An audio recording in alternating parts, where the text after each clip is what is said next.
Let's go. এই রুদ্রা, দাঁড়াও দাঁড়াও, তুমি যাচ্ছ কোথায়? এদিকে আসো, আমরা রেসিং খেলবো। আরে এই সামি, তুমি খেলতে এসেছো? আমি তো এখন খেলতে পারবো না, কারণ আমার খেলনাগুলো আর নেই। লাল হালগুলো আমার খেলনা ঘর ভেঙে দিয়েছে এবং সব খেলনা চুরি করে নিয়ে গেছে, তাই তাদেরকে মারতে যাচ্ছি আমি। ঠিক আছে, যাও তাহলে, আগে হালগুলোকে মেরে এসো, পরে আমরা রেসিং খেলবো।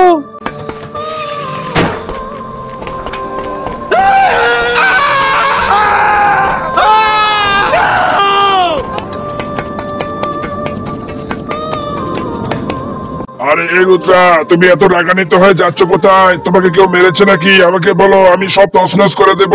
হ্যাঁ সবুজ হাল্ক ভাই, তুমি তো মানুষের উপকার করো, কিন্তু লাল হালগুলো মানুষের অনেক ক্ষতি করে। তারা আমার খেলনা ঘর ভেঙে দিয়েছে এবং সব খেলনা চুরি করে নিয়ে গেছে, তাই তাদেরকে মারতে যাচ্ছি আমি। ঠিক আছে রুদ্রা, তুমি যাও, তাদেরকে পিটিয়ে লম্বা বানাও অথবা ধাক্কা দিয়ে নিচে ফেলে দাও, আমি আসতেছি পরে।